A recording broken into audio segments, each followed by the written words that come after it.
صل على سيدنا ومولانا محمد وعلى سيدنا علي وسيدتنا فاطمة وسيدتنا زينب وسيدنا حسن وسيدنا حسين وعلى آله وصحبه وبارك وسلم حسن وسيدنا حسين وعلى آله وصحبه الحمدللہ رب العالمین والصلاة والسلام علی سید الانبیاء والمرسلین اللہم صلی علی سیدنا و مولانا محمد وعلی آلہ واصحابہ وبارک وسلم وصلی علیہ۔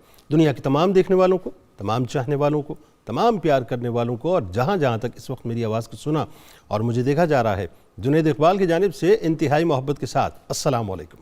ایک بار پھر ناظرین، آپ کو پر نور صبح میں صبح نور کے ساتھ میں دل کی گہرائیوں سے خوش آمدید کہتا ہوں، اور آئیے بلا توقف چلتے ہیں حضرت ابو انیس محمد برکت علیہ رحمہ کی تالیف اسماء نبی کریم صلی اللہ علیہ وآلہ وسلم سے رسول اللہ صلی اللہ علیہ وآلہ وسلم کا ایک اسم مبارک پڑھنے اور سننے کی سعادت حاصل کرتے ہیں۔ سیدنا الموقن صلی اللہ علیہ وآلہ وسلم، ہمارے سردار، اللہ تعالیٰ پر کامل یقین رکھنے والے، درود و سلام بھیجے اللہ آپ صلی اللہ علیہ وآلہ وسلم پر، آپ صلی اللہ علیہ وآلہ وسلم کی آل پاک پر، اور صحابہ کرام رضوان اللہ تعالیٰ علیہم اجمعین پر۔ حضرت عمر فاروق رضی اللہ تعالیٰ عنہ سے روایت ہے کہ حضور کریم صلی اللہ علیہ وآلہ وسلم نے ارشاد فرمایا کہ اگر تم اللہ تعالیٰ کی ذات پر اس طرح توکل کرو اور یقین رکھو جیسا کہ توکل اور یقین کا حق ہے، تو اللہ تبارک و تعالیٰ تمہیں اس طرح رزق عنایت فرمائے گا جیسا کہ پرندوں کو رزق عطا فرماتا ہے کہ وہ صبح سویرے خالی پیٹ نکلتے ہیں اور جب شام کو واپس لوٹتے ہیں تو پیٹ بھر کر آتے ہیں۔ ناظرین کرام، آج آپ پوری دنیا میں کہیں بھی بستے ہوں ضرور ہمارے ساتھ جڑے رہیے گا، خاص طور پہ جو والدین ہیں وہ جڑے رہیں، کیونکہ آج ویڈیو گیمز اور منشیات کے نقصانات اور اس کے تدارک پہ ہم بات کریں گے۔ انتہائی ریلیونٹ اور اہم ترین موضوع ہے ناظرین۔ بات یہ ناظرین کہ ٹیکنالوجی اچھی چیز ہے، لیکن اس کا ضرورت سے زیادہ استعمال یا وداؤٹ فلٹر استعمال خرابی اور تباہی پیدا کرتا ہے۔ پچھلے 50 برسوں میں جہاں دیگر شعبوں کی طرح یعنی مختلف قسم کی جو ہے ترقیاں ہوئی ہیں، دیگر شعبوں میں ترقیاں ہوئی ہیں، وہیں گیمنگ انڈسٹری نے بھی پوری دنیا میں انقلاب برپا کر دیا ہے کہ آج یہ انڈسٹری دنیا میں $300 بلین کی انڈسٹری بن چکی ہے۔ ناظرین کرام، یہ ہماری پوت یعنی جو ہماری جنریشن ہے جس نے پیک مین کے تفریحی سفر سے لے کر پلیئر آف انونز بیٹل گراؤنڈز یعنی PUBG تک کا پرتشدد سفر دیکھا ہے۔ 8 آنے کا ناظرین ایک ٹوکن ہوتا تھا، اس 8 آنے والے ٹوکن والے گیم سے لے کر اپنے ذاتی موبائل میں دنیا کا ہر طرح کا اچھا اور شدید برا اور نقصان دہ گیم بھی دیکھا کہ جس نے تفریح کے نام پر بالخصوص بچوں اور بالعموم ہر عمر کے فرد کو اکیل پن کا شکار کر دیا، سوشل سیٹ اپ کو اپسیٹ کر دیا، ذہنی، جسمانی اور جنسی بیماریوں میں مبتلا کر دیا، انتہا پسندی اور تشدد کو پرووک کیا، فیملی کلچر کو برسٹ کر دیا، گیم کھیلنے والے فرد کو تعلیمی، معاشی اور معاشرتی میدان میں پیچھے کر دیا۔ تفریح مخصوص باؤنڈری میں تفریح رہے ناظرین تو ٹھیک ہے، مگر اگر وہ نشہ بن جائے تو حال ہی میں ہونے والے لاہور ثانیہ جیسا ثانیہ رونما ہوتا ہے کہ جہاں 18 سال کے لڑکے نے PUBG کی وجہ سے اپنی پوری فیملی کو قتل کر دیا، جہاں 2019 میں انڈیا کی ریاست کرناٹک کے بیلگاوی ضلع میں ایک 21 سالہ لڑکا رگویر PUBG کھیلنے سے روکنے پر اپنے باپ کی گردن کو کاٹ دیتا ہے، اسے ذبح کر دیتا ہے اور اسے اس بات کا ملال بھی نہیں ہوتا ناظرین۔ اور ایسے بے شمار واقعات دنیا میں رپورٹ ہوئے جہاں ان پرتشدد اور جنسی جذبات کو ابھارنے والے گیمز کی وجہ سے قتل، اقدام قتل اور خودکشی کے واقعات ہو رہے ہیں اور اب بھی ہو رہے ہیں ناظرین۔ کئی ممالک نے ناظرین PUBG اور ایسے وائلنٹ گیمز کو جزوی یعنی جز وقتی اور کل وقتی بین بھی کیا۔ چائنا بھی مکمل طور پر اس کو بین کر چکا، یعنی PUBG کو بین کر چکا ہے۔ انڈیا نے اس کو بین کیا۔ پاکستان میں PUBG 2020 کے وسط میں 1 مہینے کے لیے بین ہوا کیونکہ اس گیم کے بے انتہا ناظرین منفی نقصانات ہیں۔ ایون ساؤتھ کوریا جو اس کا اوریجن ہے ناظرین، اس میں بھی بڑا اس کے اوپر کراس چیک لگایا گیا ہے۔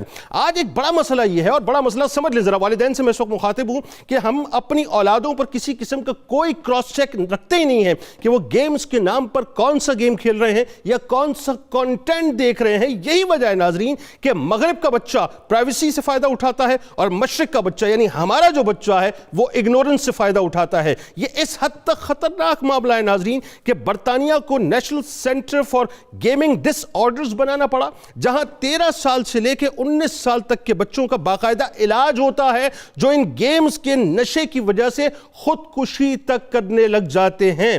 چین کی ناظرین گیمنگ انڈسٹری $80 بلین کے قریب ہے تقریباً, مگر ساتھ ساتھ چینی حکام نے ان آن لائن ویڈیو گیمز کو روحانی افیم قرار دیا ہے, جنہیں میں روحانی آئس کہتا ہوں یا روحانی یوں کہہ لیجئے کرسٹل میتھ کہتا ہوں. یعنی ناظرین اس معاملے کی حساسیت کو سمجھتے ہوئے چینی حکام اور آن لائن گیمز کے لیے مشہور چینی کمپنی ٹینسنٹ نے اب چہرے کی پہچان کا ایک نیا فیچر متعارف کرایا, جس کے ذریعے بچوں کو رات 10 بجے سے لے کر صبح 8 بجے تک کوئی بھی گیم کھیلنے سے روکا جا سکے گا. چین میں حکام نے آن لائن گیم سے متعلق نئے ضابطۂ اخلاق کو مزید سخت کرنے کا فیصلہ کیا ہے, جس کے تحت 18 برس سے کم عمر کے بچوں کو ہفتے میں 3 گھنٹے سے زیادہ آن لائن گیمز کھیلنے کی اجازت نہیں ہوگی. جبکہ ناظرین پاکستان میں سب کچھ شترے بے مہار ہے, نہ کوئی قانون ہے نہ کوئی کراس چیک. یاد رکھیے گا گیمنگ ڈس آرڈر ایک ایسی متنازع حالت ہے ناظرین, بلکہ یوں کہیے کہ یہ آئس جیسا خطرناک نشہ ہے جس کے ورلڈ ہیلتھ آرگنائزیشن نے 3 خواص بیان کیا ہیں. پہلی بات,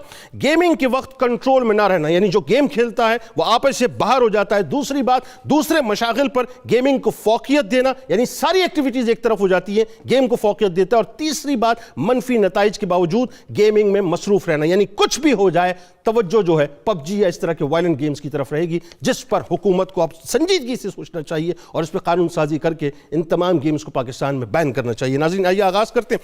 3 شخصیات ہمارے ساتھ موجود ہیں جو یقیناً کسی بھی تعارف کی محتاج نہیں ہیں. پہلی شخص ممتاز عالم دین, میرے دل کے بہت قریب ہیں, جناب مفتی محمد فاروق القادری صاحب تشریف فرما ہے.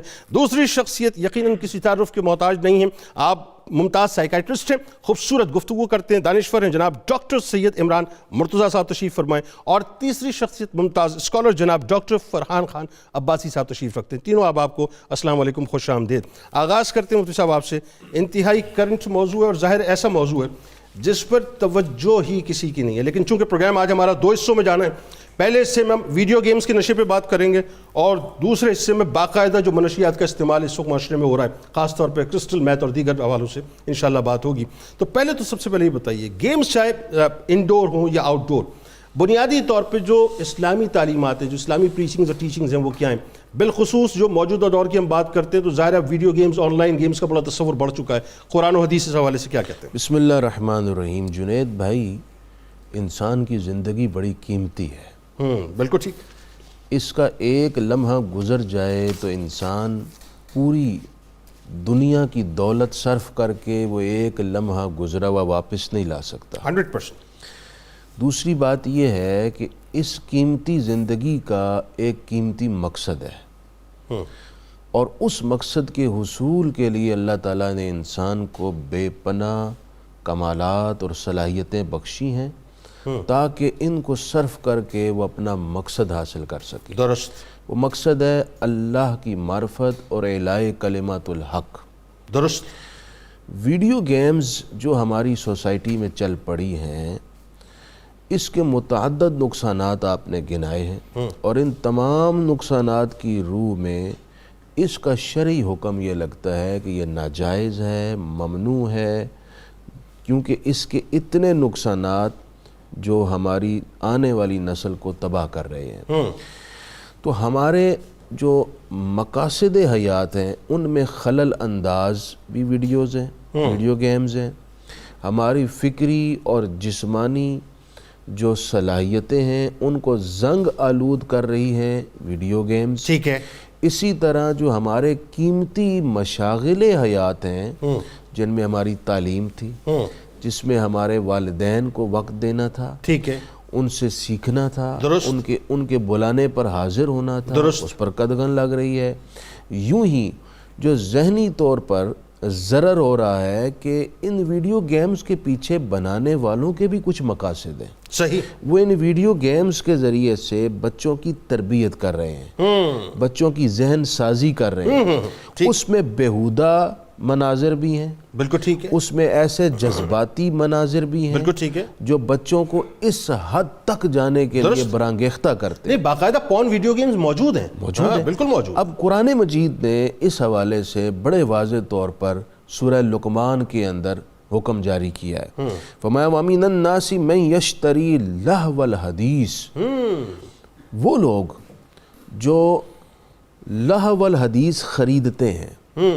لہو الحدیث کا معنی حضرت سیدنا حسن بصری نے جو روایت کیا ہے وہ یہ ہے کلو ما شغلک عن ذکر اللہ, ہر وہ یاد, ہر وہ کام جو انسان کو مقصد سے غافل کر دے وہ لہو الحدیث ہے. اوہو, چاہے وہ کھیل ہے, تماشا ہے, کوئی ایسی ایکٹیویٹی ہے جو مقصد سے غافل کرے وہ لہو الحدیث, اور قرآن اس سے منع کر رہا ہے. ٹھیک ہے, اس میں یہ ویڈیو گیمز بھی داخل ہیں, اس میں اور بھی ایسی گیمز جو مقصد حیات سے غافل کریں وہ سب داخل. اب اس میں ذرا ایک قطع کلام کی وضاحت کر دیجئے, کیونکہ میں ایک دم چونکا ہوں اس بات کو سن کے.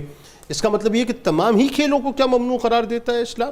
کوئی کسی کھیل کی اجازت یا گنجائش؟ اس میں احادیث موجود ہیں, وہ گیمز جو انسان کو مقصد سے غافل نہ کریں. اچھا, وہ کیا؟ مثلا دیکھیں صحابہ اکرام علیہم رضوان اپنے بچوں کو تیراکی, سوئمنگ سکھاتے. ٹھیک ہے, سوئمنگ اپنے بچوں کو نیزہ بازی سکھاتے. بالکل ٹھیک ہے. اپنے بچوں کو اس طرح کی تمام گھڑ سواری سکھاتے, اس طرح کی تفریحات دیتے جن کا ایک مقصد تھا نا. اور آج یہودیوں نے اپنے بچوں کو ساری اڈاپٹ کر لی ہے. ایگزیکٹلی وہ اڈاپٹ کیا ہوا ہے. وہ اپنی آنے والے وقت کے لیے نسل کو تیار کر رہے ہیں, باقاعدہ تیار کر رہے ہیں. اور ہم لوگ اپنے آنے والے وقت کے لیے اپنی نسل کو پوری توجہ کے ساتھ برباد کر رہے ہیں. یعنی یوں کہیے کہ بچوں کی تربیت کے سلیبس میں یہودیوں نے شامل رکھا ہوا تیر اندازی اور گھڑ سواری اور سوئمنگ, یہ تینوں چیزیں, اور ہم نے یہ سب نکال باہر کیا ہے اور اپنے بچوں کو سکھایا نہیں. ہمارے بچوں نے گیمز سیکھ لی ہیں. اب جب بندہ گیمز میں پھنس جاتا ہے, فکری طور پر ارتقائی صلاحیت اس کی منجمد ہو جاتی ہے. وہ کیا سوچے گا, کیا غور و فکر کرے گا, کیا امت کی فکر کرے گا, کیا انسانیت کے فائدے. اچھا, پھر دوسری بات یہ ہے ہمارا دین جامد دین نہیں ہے, ہر عہد کی ٹیکنالوجی حاصل کرنے کا حکم دیتا ہے. ہاں, یہ بڑی اہم بات ہے. اس میں کوئی یہ نہ سمجھے کہ ہم ویڈیو گیمز کی آڑ میں کہیں ٹیکنالوجی کی نفی کر رہے ہیں.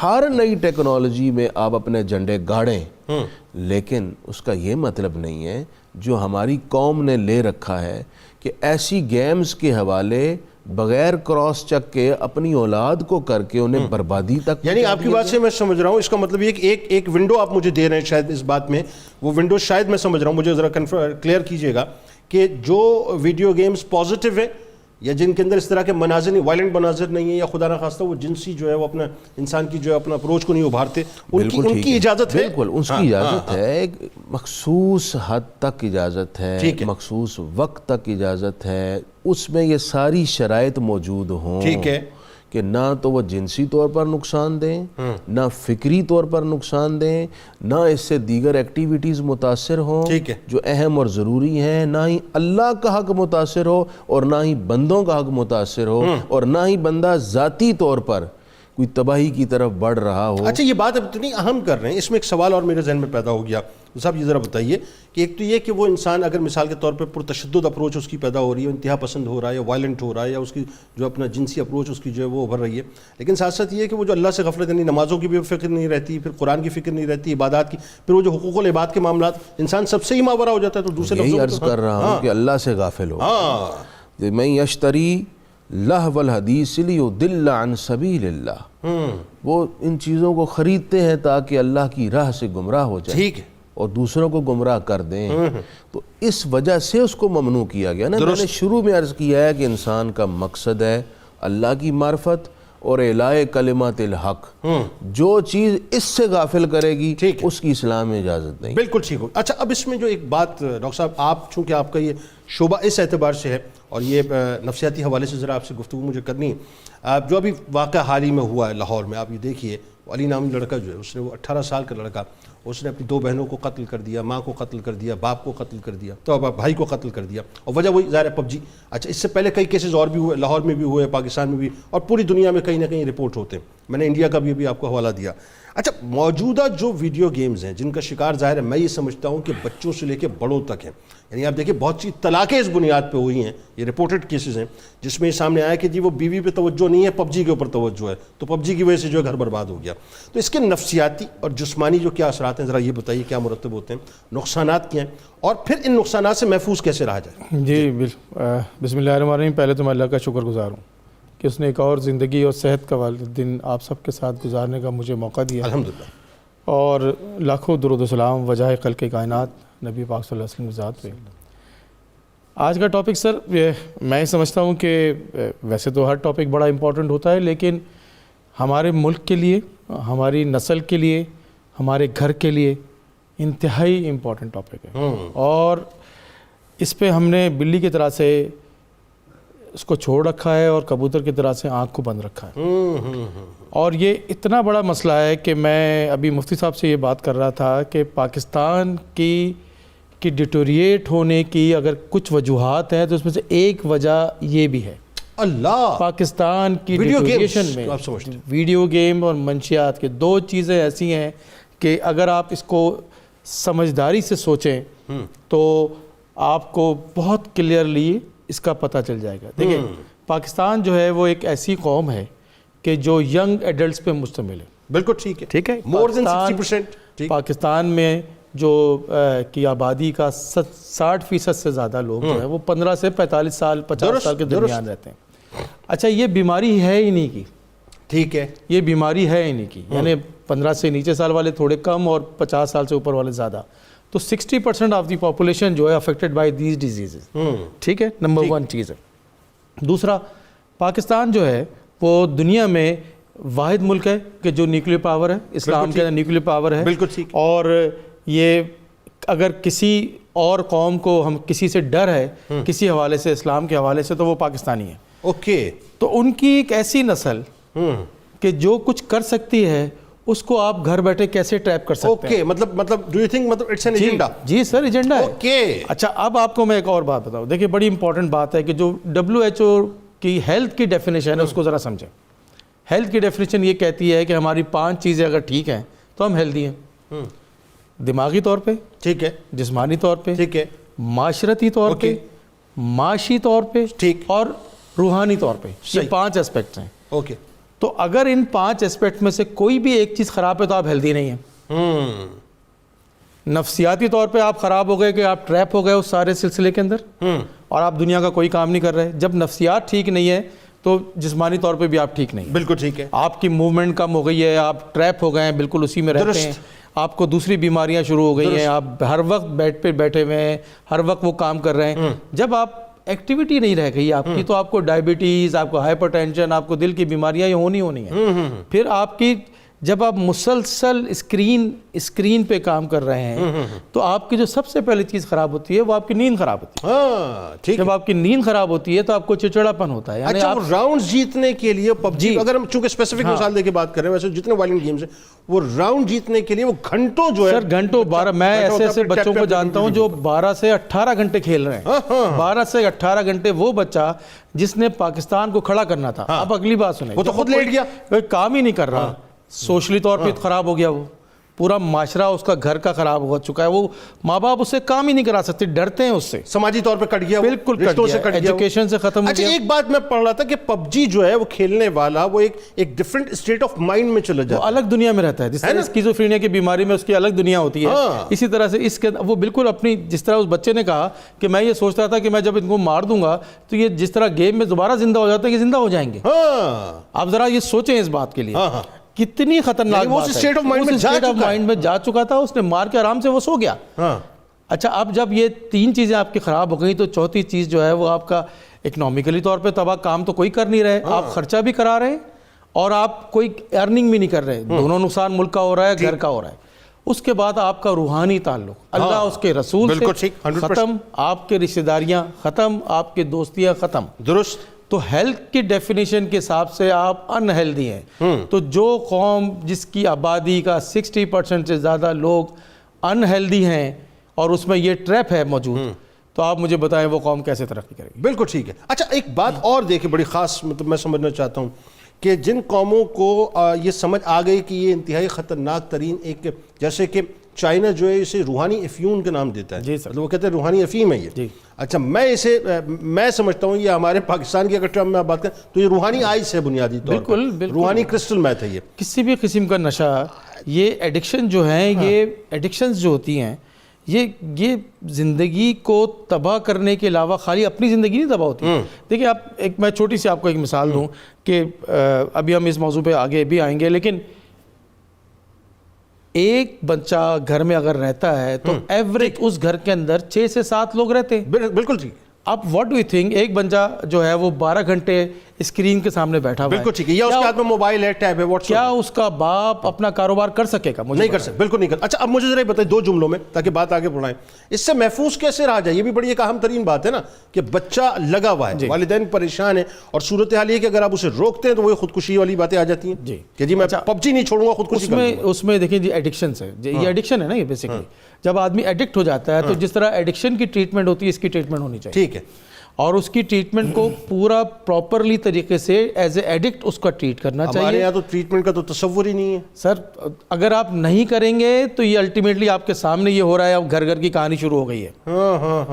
اور جب تک 2 جگہیں ایسی ہیں, میں ہمیشہ اس کو کہتا رہا ہوں کہ 2 جگہیں ایسی ہیں کہ جہاں سے اس پہ روز بات ہونی چاہیے. ایک تو علماء کرام کی ذمہ داری, بالکل ٹھیک ہے, اور دوسری اساتذہ کرام کی ذمہ داری ہے. بالکل ٹھیک ہے.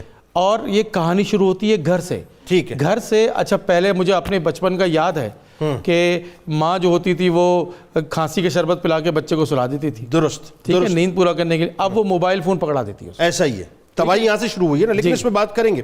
اب ایک بڑی اہم ترین بات جو ذرا یہ بتائیے ڈاکٹر صاحب, آپ کے موجودہ جو ظاہر ہے گیمنگ انڈسٹری ہے پوری دنیا میں, جیسا کہ میں نے آپ کو بتایا کہ تقریباً کوئی $300 بلین کے قریب جو ہے یہ انٹرٹینمنٹ انڈسٹری بن چکی ہے. اچھا اعداد و شمار کیا کہتے ہیں آپ کے حساب سے؟ پہلے تو آپ یہ بتائیں. مقاصد پہ کچھ بات ڈاکٹر صاحب نے کی, کچھ آپ کیجیے. اور پھر ایک اور دیکھیں بڑی خاص بات ہے کہ جن ممالک نے ویڈیو گیمز پر پابندی باقاعدہ عائد کی یا کسی بھی وجہ سے پارشلی یا پورا, اس کی وجوہات کیا تھی؟ سب سے بڑا ڈیلیما کیا ہے جس کو میں سمجھتا ہوں وہ یہ کہ پاکستان میں اس حوالے سے کوئی اویئرنیس ہی نہیں ہے. قانون تو دور کی بات ہے, جبکہ آپ کی مشرقی بارڈر پہ ہندوستان جس کو آپ اتنا لان تان کرتے ہیں, انہوں نے باقاعدہ اس حوالے سے قانون بنایا ہوا ہے. جی بسم اللہ الرحمن الرحیم. بہت مہربانی جنید صاحب آپ کا بھی اور اس کے ساتھ ساتھ چینل کا کہ آپ نے بڑے ہی امپورٹنٹ برننگ ایشو پہ مجھے دعوت دی. سر دیکھیں, میں اپنے جواب کو اگر 3 حصوں میں سمیٹوں تو میرے خیال سے عوام کے لیے بھی اور ہمارے لیے اس پینل میں بھی اس چیز کو سمجھنا کافی آسان ہوگا. بتائیے. کافی حد تک تو پینلسٹ نے اس کے اوپر بات کی, لیکن ہم ایک آسپیکٹ بھول گئے ہیں. We are living in a capitalistic world order. دنیا کے اندر کیپٹلزم ہے, مالیاتی نظام ایسا چل رہا ہے کہ جب سرمایہ دار نے پیسہ لگا دیا ہوتا ہے تو سرمایہ دارانہ نظام میں اس پیسہ لگانے والی شخصیت, پرسنالٹی یا اس ادارے یا اس انسٹیٹیوشن کو ڈبویا نہیں جاتا, ورنہ سسٹم نہیں چل سکتا. تو جو گیمنگ کا ورلڈ ہے, یہ دنیا ہے, اس میں سرمایہ دارانہ نظام کے بہت سے پیسے لگ چکے ہیں. جس طرح آپ نے ابھی فرمایا کہ $300 بلین سے زیادہ, یعنی $300 بلین سے زیادہ کی تو یہ انڈسٹری بن چکی ہے. نمبر 1. نمبر 2, اگر آپ دیکھا جائے تو جتنی بھی ہم آج کی دنیا میں زندہ رہ رہے ہیں اس میں آرٹیفیشل انٹیلیجنس کا بہت زیادہ رول آ گیا ہے. یعنی اگر آپ نے اپنے ڈیفنس کو لے کر کے چلنا ہے تو آرٹیفیشل انٹیلیجنس سے, آپ نے اگر اپنی روٹین لائف دیکھنی ہے تو آرٹیفیشل انٹیلیجنس سے, آپ نے آٹو موبائل انڈسٹری دیکھنی ہے تو آرٹیفیشل انٹیلیجنس, آپ کا یہ آج کا الیکٹرانک میڈیا اور سوشل میڈیا آرٹیفیشل انٹیلیجنس. اسی طرح سے اس آرٹیفیشل انٹیلیجنس کو یوز کرتے ہوئے آج کی دنیا میں میں یہ سمجھتا ہوں کہ ویڈیو گیم نہیں ہم کر رہے, ہم ویڈیو گیم سے بھی ماں باپ طبیعت کی جس طرح ایک دنیا ہوتی تھی نا, meta physical world, fake world میں چلے گئے ہیں. اب تو ویڈیو گیم اس قسم کی آ گئی ہیں کہ وہ آپ کو پورے کا پورا ہیپناٹائز کر دیتے ہیں. ایسی دنیا, ایسی فیک ورلڈ, ایسی سکرینز, ایسا سسٹم بنا لیا ہے اس $1 بلین انڈسٹری نے کہ میں اور آپ ابھی اس وقت اس پروگرام کے بعد بھی اگر 10 منٹ کسی گیم پر بیٹھ جائیں گے نا تو اگلے 1 گھنٹے ہمارا اٹھنے کا دل نہیں کرے گا. تو پہلی تو چیز اس کو ہم نے وہ مسمرائز کر دیتا ہے, اس حد تک پہنچا دیا کیونکہ بہت زیادہ پیسہ انوالو ہو گیا.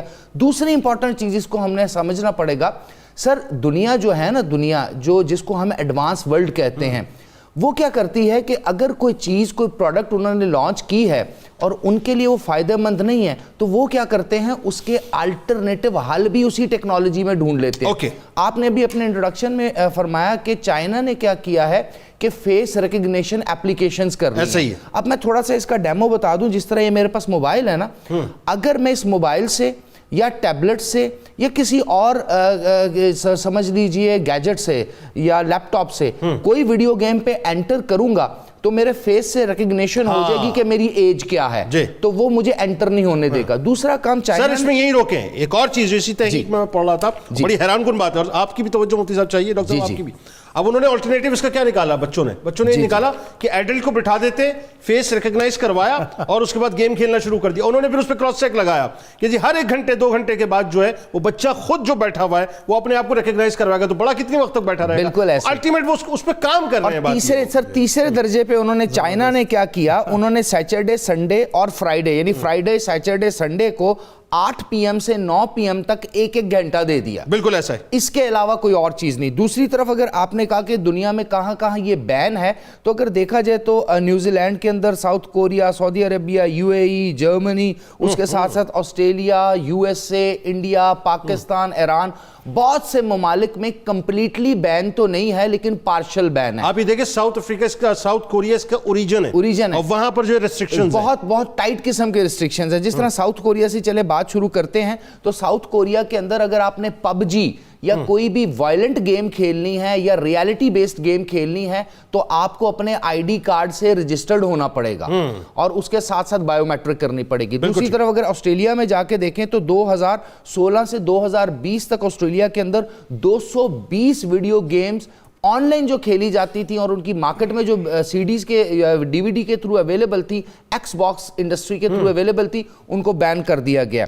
اسی طرح ہم دیکھتے ہیں نیوزی لینڈ کے اندر، سعودی عربیہ کے اندر 100% وہ تمام گیمز سعودی عربیہ میں بھی اور نیوزی لینڈ میں بھی بینڈ ہے جس میں وائلنٹ کانٹینٹ ہے، ریلیجیس بلاسفیمی ہے، یا پھر کوئی ایسی ایکٹیویٹی کی جا رہی ہے جس میں چھوٹے بچوں کو، عورتوں کو، بوڑھوں کو، یا کوئی ایسے روڈ کے کارنرز، کوئی ایسی جگہ جہاں پر انسان اگریسو ہوتا ہے. اب اس میں ایک بات مجھے بتا، اسرائیل نے بھی بین کیا ہوا ہے PUBG کو. بالکل ایسے ہی بین کیا. ان ممالک کے جن کے پاس یہ مطلب تمام یہ PUBG اس طرح کی ویڈیوز جو ہیں بین کی ہوئی، انہوں نے ویڈیو گیمز بین کیے ہوئے ہیں، ان کے پاس ایسی کیا گیدڑ سنگھی ہے جو پاکستان میں نہیں ہے؟ مجھے یہ بتائیے سر. وہ میں پاکستان میں PTA بین کرتا ہے، ایک عام سا بندہ کھڑا ہوتا ہے، جا کے پٹیشن داخل کر دیتا ہے کورٹ کے اندر، کورٹ جو ہے اس اپلفٹ کر دیتا ہے. سر تو یہ اداروں میں سنکرونائزیشن کیوں نہیں ہے، قانون سازی کیوں نہیں ہے؟ اس کی ریزن یہ ہے کہ سب سے پہلے تو ہم نے دیکھنا ہے کہ جو ملٹی بلین ڈالر انڈسٹری ہے نا، اس کے بینیفیشری جو ہیں وہ ہمیں قرضے دیتے ہیں. ٹھیک ہے، ان کے قرضوں پہ ہمارا تو پہلی تو بات ملک چل رہا ہے. دوسری بات ہے کہ اس کو کہتے ہیں انڈائریکٹ ڈپلومیٹک انٹرونشن. یعنی بہت سے کام آپ کے ملک کے اندر، فار ایگزامپل PUBG کو بھی آپ بین کر کے دکھوائیں.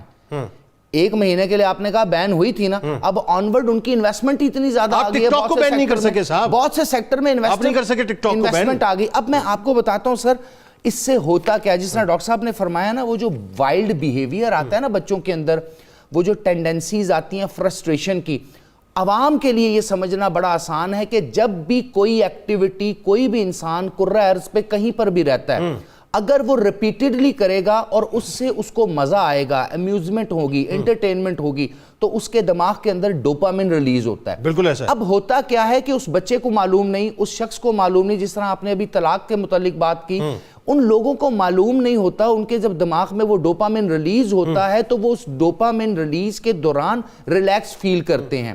اس ایڈکشن کی وجہ سے، جس طرح قرآن میں آتا ہے کہ ہر وہ چیز جو نشہ آور ہے حرام ہے، ٹھیک ہے، ہر وہ چیز، کوئی بھی چیز ہو، تو جب وہ کام بہت حد سے بڑھ جاتا ہے، آپ اس کی ایڈکشن اس کو نہیں دیتے تو وہ ری ایکٹیو ہوتا ہے. اچھا، اس میں ایک اور قطع کلام کی مزہ، یہ ڈوپامائن ہارمونز کی آپ بات کر رہے ہیں. جی جی، یہ ایڈکشن جو ہے ڈوپامائن ہارمونز کو، ڈاکٹر صاحب بھی بیٹھے ہیں، اگر میں غلط ہوں تو مجھے کریکٹ کیجئے گا، وہ آپ کی جو برین کی ایکٹیویٹی اس کو 1000 گنا زیادہ بڑھا دیتا ہے. یعنی آپ کی جو سوچنے سمجھنے کی صلاحیت ہے وہ نیند نہیں آتی، فار دا ٹائم بینگ 1000 گنا زیادہ بڑھ جاتی ہے اور آپ ڈیفرنٹ اسٹیٹ آف مائنڈ میں چلے جاتے ہیں. جو انجوائمنٹ ہے نا سر، اگر ہم چھوٹی سی بات کہیں کہ فار ایگزامپل ہم کوئی ایسا کام کرتے ہیں جس سے ہمیں خوشی حاصل ہوتی ہے اور اس کا اسکیل 10 پہ ہے تو جب ہم یہ ایڈکشن میں چلے جاتے ہیں تو وہی ایڈکشن کا جو پف ہے یا یہ گیم ہے وہ 200 پہ چلے جاتی ہے. آپ اس کی انٹینسٹی کا لیول دیکھیں. آپ بات مکمل کیجئے. سر میں وہی گزارش کر رہا تھا, ڈاکٹر صاحب نے بالکل ٹھیک کہا کہ جب کسی چیز کو ریپیٹڈلی کرنے سے آپ کو عادت ہو جاتی ہے نا, جو ایڈکشن آپ کو ایک بار ہو جاتی ہے, اب جب آپ وہ چیز کریں گے تو آپ کو مزہ آئے گا, اور جب آپ وہ چیز نہیں کریں گے تو آپ کے اندر فرسٹریشن ہوگی. اب ایک چیز اور آپ نے بھی کہا, مفتی صاحب نے بھی کہا, ڈاکٹر صاحب نے بھی کہا, مائنڈ پروگرامنگ اس کو ہم کہتے ہیں کمپیوٹر کی زبان میں, سائیکالوجی کی زبان میں, یا انٹرنیشنل ریلیشن میں بھی ہم دیکھتے ہیں کہ قوموں سے اب 5th 6th 7th generation warfare میں اب ہم آ گئے ہیں. اب ہم نے ان سے man to man, combatant to combatant لڑنا نہیں ہے. ایون کہ اب اکانومی کی جنگ بھی ایسے ہی ہو رہی ہے کہ آپ نے اپنے دشمن کو اگر مارنا ہے اپنی پروڈکٹ بیچو. بالکل ٹھیک ہے. اب اس طرح سے کیا کیا جائے گا, مائنڈ پروگرامنگ کی جائے گی, وہی ولگیرٹی جس طرح مفتی صاحب نے فرمایا کہ جو دین ہمیں منع کرتا ہے وہ ہمیں ویڈیو گیم میں نظر آئے گا. اور اس طرح کی تمام چیزیں کی جائے گی تو کلچرل وار بھی ہو جائے گا, ٹیکنالوجیکل وار بھی ہمارے اگینسٹ ہو جائے گا, اور ہماری جو نئی نسل ہے وہ ڈیمیج بھی کر یعنی بیٹل گراؤنڈ اب جو ہے اوریجنل بیٹل گراؤنڈز نہیں ہوں گے بلکہ پب جی کے بیٹل گراؤنڈز ہوں گے. ہمارے دماغ بیٹل گراؤنڈز ہوں گے, ہماری ذہن بیٹل ہمارے ساتھ رہیں. گراؤنڈ. اور پاکستان میں اس حوالے سے قانون سازی کی ضرورت ہے صاحب. اہل اقتدار تھوڑے سے ہوش کے ناخن لیں, یہ مذاق نہیں ہے, یہ مذاق نہیں ہے. اور وہ پاگل نہیں ہے وہ تمام اقوام کہ جنہوں نے باقاعدہ اس کا انالیسس کیا, اس کی ریسرچز کی, اور اس کے بعد جا کے پب جی اور اس طرح کے وائلنٹ جتنے بھی ویڈیو گیمز ہیں اس کو بین کیا. ہوش کے ناخن لیجئے اور اس پہ توجہ کیجئے, اس پہ بہت ضرورت ہے قانون سازی کی بھی اور اس کو بین کرنے کی بھی. ٹھیک ہے نا مفتی صاحب؟ تو ہمارے ساتھ رہے ناظرین. درود پاک کا وقفہ ہے, سرکار علیہ السلام کی بارگاہ میں درود پاک پیش کرتے ہیں, اور جب لوٹیں گے تو اب آپ کو ایک اور نشے کے بارے میں بتائیں گے جو انتہائی خطرناک ترین, یعنی جو آج کرسٹل میتھ اور دیگر نشے ہمارے ہیں, جو گٹکا پان وغیرہ, بہت کچھ اس کے نقصانات کیا ہیں, تدارک کیا ہوگا. آپ ہمارے ساتھ رہیے ناظرین. بھیانک اسٹیٹس ہیں. درود پاک.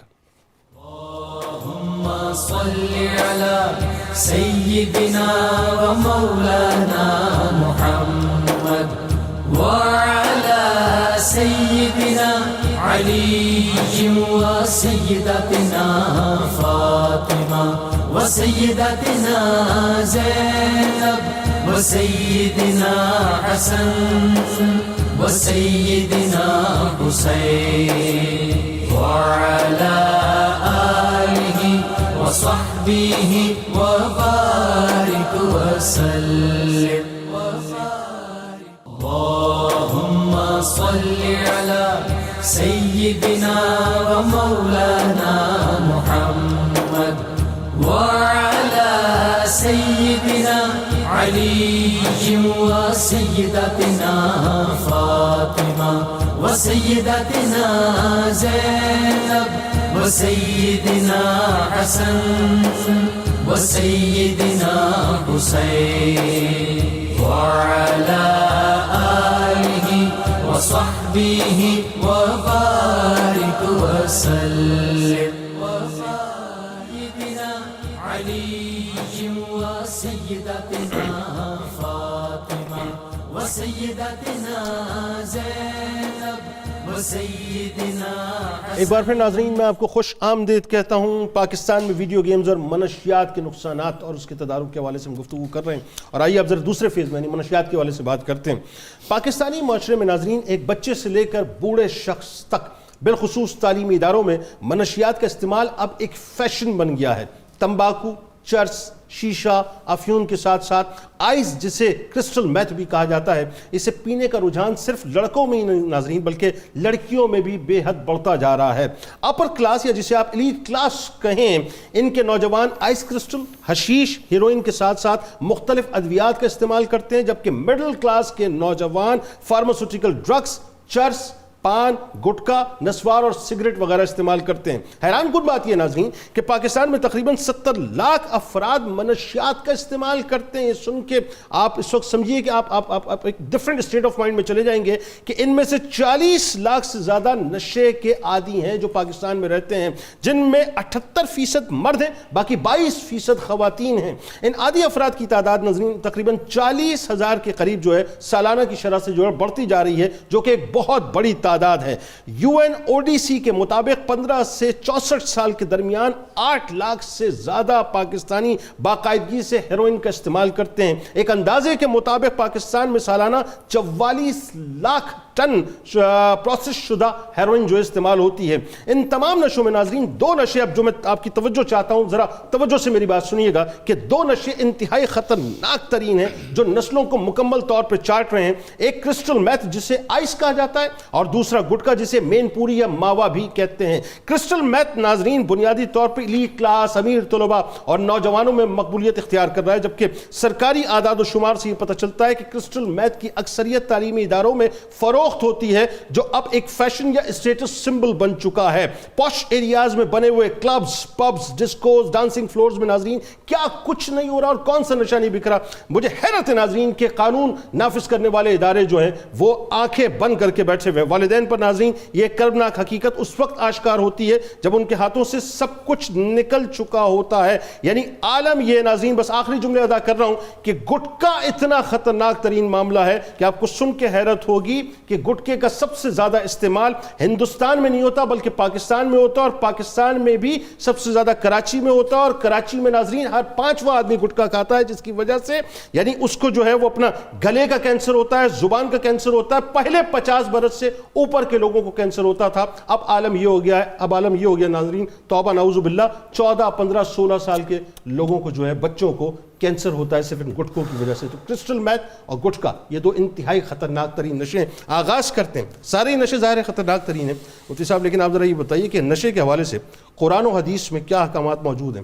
سب سے پہلے یہ بھی بتائیے ساتھ ساتھ کہ انسانی جان کی جو اہمیت ہے جسے اسلام بار بار بیان کرتا ہے، اور موجودہ دور میں نشے کی جو اقسام اور طریقے ایجاد ہو چکے ہیں، ان کے حوالے سے اسلام کیا بتلاتا ہے؟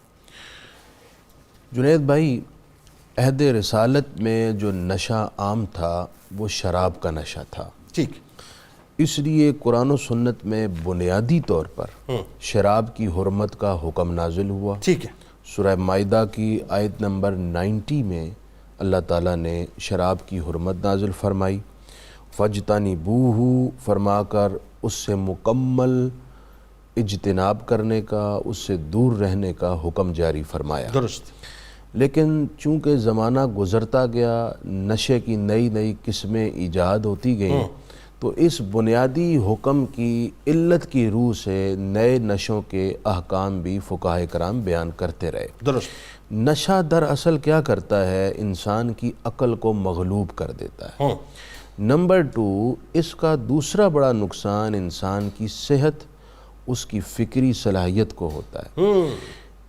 نمبر 3، نشے والا شخص ہمارا مشاہدہ ہے کہ وہ دنیا سے کٹ آف ہو جاتا ہے، ایسا ہی، بالکل ٹھیک، انسانوں سے کٹ آف ہو جاتا درست، ہے، اپنی فیملی سے، رشتہ داروں سے، اپنے مقصد حیات سے، ہر چیز سے بالکل الگ تھلگ ہو جاتا ہے، اور وہ اپنی زندگی کو نشے کے سپرد کر کے بالکل تباہ اور برباد کر دیتا ہے، اور بالآخر پھر وہ ایک دن موت کے گھڑے میں چلا جاتا ہے۔ اللہ، نشہ ایک ایسی عادت ہے جسے لگ جائے قبر میں پہنچنے سے پہلے وہ عادت ختم ہے۔ اللہ، اللہ، جس چیز کی اتنی قباحتیں ہوں کہ مالی بھی نقصان، جانی بھی نقصان، گھر کا بھی نقصان، اولاد کا بھی نقصان، اور سوسائٹی کے چہرے پر ایک بدنما داغ، تو عقل بھی کہتی ہے کہ ایسی شے کی اجازت نہیں ہونی چاہیے۔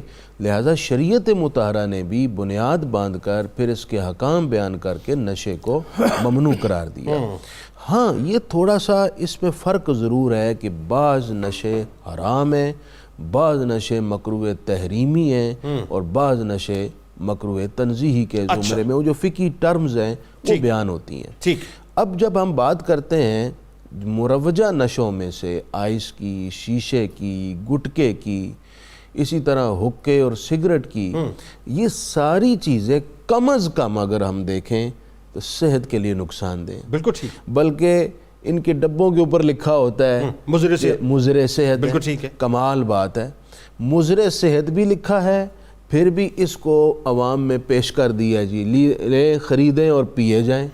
یہ کیسی عجیب بات. اگر یہ مضر صحت ہے اور آپ اس کو خود مانتے ہیں اور لکھنے کا حکم بھی جاری کرتے ہیں تو اس کو بند کیوں نہیں کرتے؟ میں نے بہت سے لوگوں کو دیکھا کہ وہ آج کل وہ سگریٹ کے پیکٹس کے اوپر وہ کینسر کے مریضوں کی جو ہے نا وہ تصویر بھی لگائی ہوتی. نہیں تو وہ لگے ہوتے نا, وہ کہتے ہیں نہیں اسی برانڈ کا سگریٹ جو ہے نا یہ تصویر کے بغیر والا دوسرا دے دیں, یعنی اس میں نہیں ہوگا, اس میں موجود ہے. اچھا, اس کے پیچھے بھی چونکہ ایک بہت بڑی انویسٹمنٹ ہے, ایسا ہی, اور سب سے بڑی انڈسٹری نشے کی چیزیں بنانے کی چونکہ یو ایس اے میں ہے, بالکل ٹھیک ہے, لہٰذا اس لیے دنیا میں کسی کو جرت نہیں ہوتی اس کے اوپر بین لگا. آپ یہ دیکھیں جو کرسٹل میتھ ہے جس کی ہم بات کر رہے ہیں, یہ تو تباہی ہے, یعنی انسان جو ہے وہ اپنے آپے سے باہر ہو جاتا ہے, عجیب صورتحال ہے. بالکل ایسا ہی ہے جی. جو نشہ آور اشیاء استعمال کرتا ہے, نشے میں طلاقیں بھی دیتا ہے, گھر اجڑتے ہیں. بالکل ایسے. نشے میں وہ بچوں کی تربیت سے غافل ہو جاتا ہے, لہذا اس کی اولاد بھی بے یار و مددگار ہے, باپ کی تربیت اور شفقت سے محروم ہے. اور سب سے بڑھ کر یہ کہ وہ شخص اپنی ذاتی اعتبار سے, اپنی حیثیت سے سوسائٹی کے اندر ایک بوجھ بن جاتا ہے. ایسا ہی. سوسائٹی میں وہ آوارہ ہو جاتا ہے, وہ گلی محلوں میں کونوں میں بیٹھا نشے پی رہا ہے. یا آئس والے ہیں, اگر ہم ان کو دیکھیں جو شیشے پی رہے ہیں, اب اس کے چھوٹے چھوٹے کلبز بن گئے ہیں لوگ سڑکوں میں, اور اربوں میں یہ بہت زیادہ ہو گیا. جنید بھائی میں نے کئی ممالک میں دیکھا ہے, وہاں گلیوں میں سڑکوں میں لوگ بیٹھے ہوئے ہیں اور ہر دکان پہ آئس پی جا رہی ہے, شیشہ پیا جا رہا ہے, کوئی قدغن نہیں. اب اس کا کم سے کم نقصان کیا ہے؟ کم سے کم وقت کا نقصان, ٹھیک ہے, پیسے کا نقصان, ٹھیک ہے, فکری اور جسمانی صلاحیتوں کا نقصان. بالکل ٹھیک ہے. تو جس قوم میں نئی آنے والی نسل اس طرح کی بربادی کے راستے پر چل رہی ہو, اس قوم کے بڑوں کو سوچنا چاہیے. بالکل اس کے تدارک کے لیے قانون سازی ہو اور عملی اقدامات ہوں. ٹھیک ہے, بالکل. بات آگے بڑھاتے ہیں. ڈاکٹر صاحب ایک بات میں اور کرنا چاہتا ہوں سر, وہ یہ, ہماری اس سے پہلے ویڈیو گیمز پہ بات چل رہی تھی, میں درخواست کرنا چاہتا ہوں تمام علماء کی خدمت میں کہ ممبر و محراب سے ان نشوں, یہ جو جدید نشے ہیں اور ویڈیو گیمز کے نقصانات, اس کو باقاعدہ عنوان بنا کر اس کو مہینے میں کم از کم ایک مرتبہ اس پر گفتگو کریں اور نئی نسل کی تربیت. اس دفعہ جمعے کا خطبہ آپ اس موضوع پہ دے رہے ہیں انشاءاللہ. ٹھیک.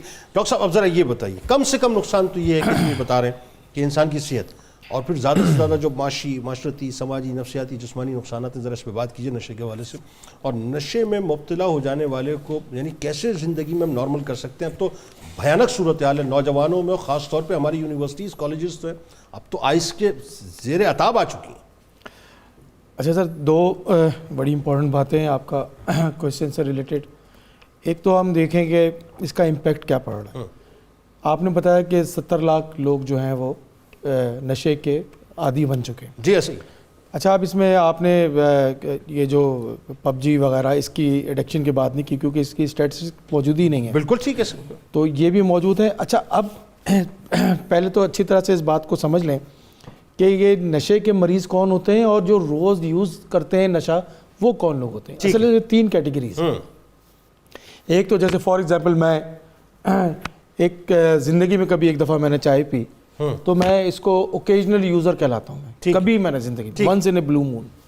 اور پھر میں نے ایک دوسرا بندہ ہے جو روز 2 دفعہ چائے پیتا ہے, صبح اور شام.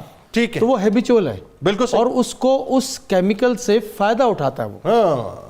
جیسے فار ایگزامپل 2 چائے پی رہا ہے یا 2 سگریٹ پیتا ہے یا 2 پان کھاتا ہے, تو وہ اس کیمیکل کی بینیفٹس ہیں, کیونکہ اللہ تعالیٰ نے یہ چیزیں بنائی ہیں, تو یہ اس میں نقصان دہ والی بات تو نہیں ہے. اچھا, لیکن وہ کہلاتا ہے ہیبیچول یوزر, یعنی اس کو وہ بینیفٹ اٹھاتا ہے. ٹھیک ہے.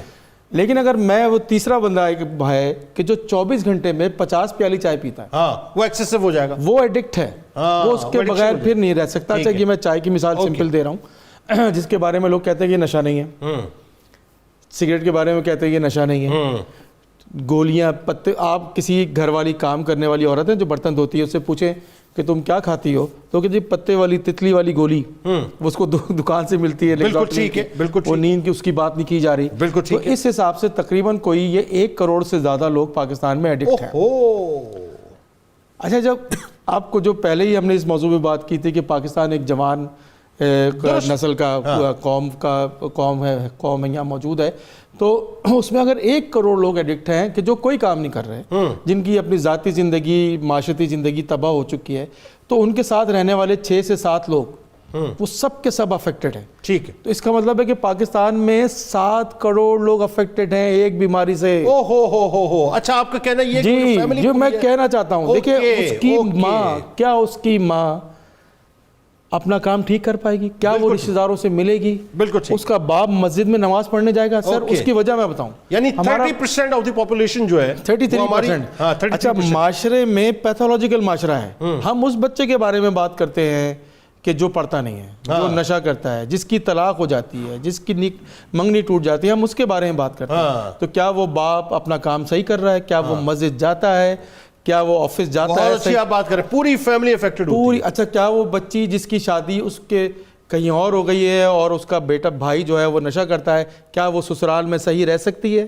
آپ امپیکٹ دیکھیں سر، امپیکٹ دیکھیں معاشرے کا. کیا وہ بچہ جو اسکول جاتا ہے اور اس کا بھائی نشہ کر رہا ہے یا اس کی بہن نشہ کر رہی ہے، کیا وہ وہاں پڑھ سک رہا ہے؟ آپ امپیکٹ دیکھیں.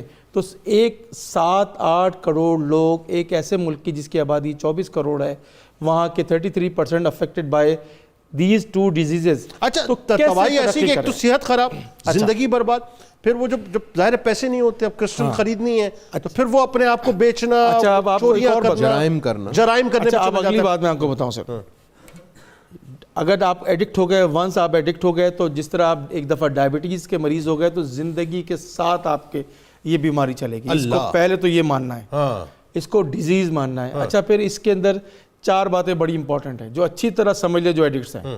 ایک یہ رہنے والی بیماری ہے، اچھا ہمیشہ رہے گی ساتھ آپ کے. بڑھنے والی بیماری ہے، اور اگر آپ علاج نہیں کراتے ہیں، چاہے وہ آپ کمپیوٹر کا ہو چاہے کیمیکل کا ہو، تو آپ کو یہ مار دینے والی بیماری ہے. تو یہ چاہے وہ جس طرح سے ڈائبٹیز ہے، جس طرح ہارٹ کے پیشنٹس ہیں، سیم اسی طرح اس کی ٹریٹمنٹ ہونی چاہیے، جو میں آپ سے کہنا چاہتا ہوں. تو اب آپ یہ سمجھیے، کوئی بات ہے، یہ نشہ جو ہے وہ انڈیوسٹ سائیکوسس میں جو ہے پھر لے جاتا ہے سر. وہ تو پھر آگے جا کے جو سائیکوسس کا نتیجہ ہے نا، کہ جو آپ مرڈر کر دیتے ہیں یا آپ اپنے آپ کو مار لیتے ہیں. ٹھیک. اب وقت چونکہ کم ہے ڈاکٹر صاحب، مجھے پتہ ہے تشنگی رہے گی، اور تھوڑا سا بات کو آگے بڑھاتے ہیں. اب ظاہر میں چاہتا ہوں کہ اس پہ اور میرا خیال ہے ہمیں ایک پروگرام کرنا چاہیے اور اس پہ اور تھوڑی سی کھل کے بات ہونی چاہیے. لیکن آخر میں نوجوان طبقہ بالخصوص تعلیمی اداروں میں جو آج نشے میں اتنا مبتلا ہو گئے ہیں، اور خاص طور پر آپ یہ دیکھیے کہ اس میں لڑکے اور لڑکیاں دونوں ہی شامل ہو گئے. وجوہات کیا ہیں، اعداد و شمار کیا ہیں، یعنی اب یہ اسٹیٹس سمبل بن گیا ہے، اور لڑکیاں بھی بڑے مزے سے اب جو کرسٹل پی رہی ہوتی ہیں اور کوئی پوچھنے والا نہیں ہے، اور ایک بہت بڑی تعداد ہے. اور تو کیسے روک تھام ہو، حکومتی اقدامات کیا ہونے چاہیے؟ ہم تو صاحب بالکل سر دبائے بیٹھے ہیں مٹی کے اندر.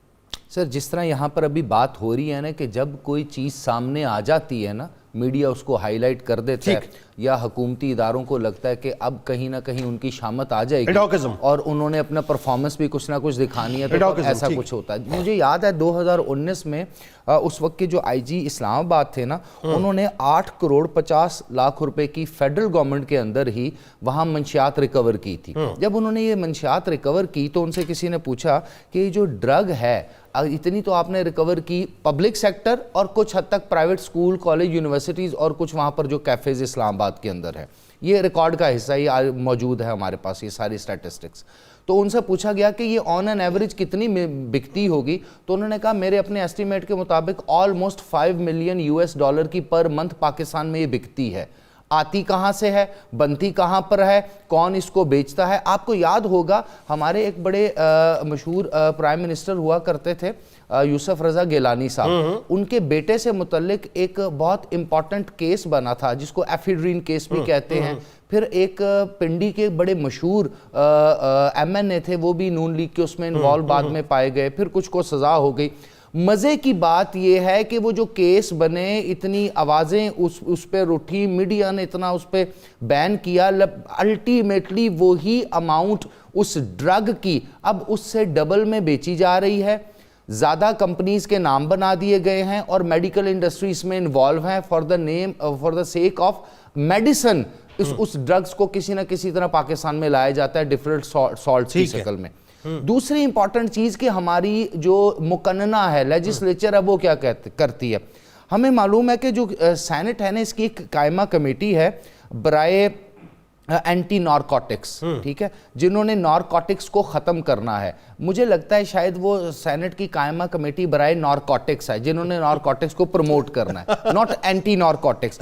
اس کی وجہ کیا ہوئی کہ ان کے سامنے ایک رپورٹ پیش کی گئی کہ جو ANF ہے، پاکستان کا ایک ادارہ ہے اینٹی نارکوٹکس فورس، اس نے کیا کام کرنا ہے، اس نے مین پاور بھرتی کرنی ہے، زیادہ لوگ بھرتی کرنے ہیں تاکہ وہ اینٹی نارکوٹکس کو ڈیل کرے، کیونکہ بارڈر کے اوپر بھی وہ کام کر رہے ہیں، ملک کے اندر بھی وہ کام کر رہے ہیں، اداروں، یونیورسٹیوں، باقی ہر جگہ بھی انہیں کام کرنا ہے.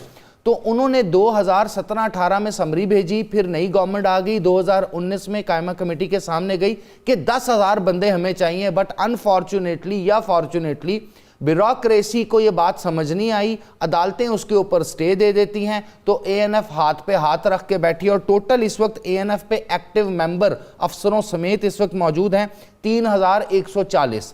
اتنی امپلائی کی فورس ہے، اتنی مین پاور ہے، اور پورے پاکستان کے اندر $5 ملین کی انڈسٹری پر منتھ ہے. اس کو یہ روکیں گے؟ اس کا مطلب گورنمنٹ کی انٹینشن کیا ہے، عدالتوں کی انٹینشن کیا ہے، اداروں کی انٹینشن کیا ہے، مقننہ کی انٹینشن کیا ہے، میری اور آپ کی انٹینشن کیا ہے. یعنی ہم اس انڈسٹری کے انڈائریکٹلی بینیفیشری ہیں، اس کو کہتے ہیں مافیا. اب صرف آخر میں 2 جملوں میں بات بتائیے، جو تباہی ہے وہ ہے نوجوانوں میں، بالکل ہمارے اداروں کے اندر، تعلیمی اداروں میں.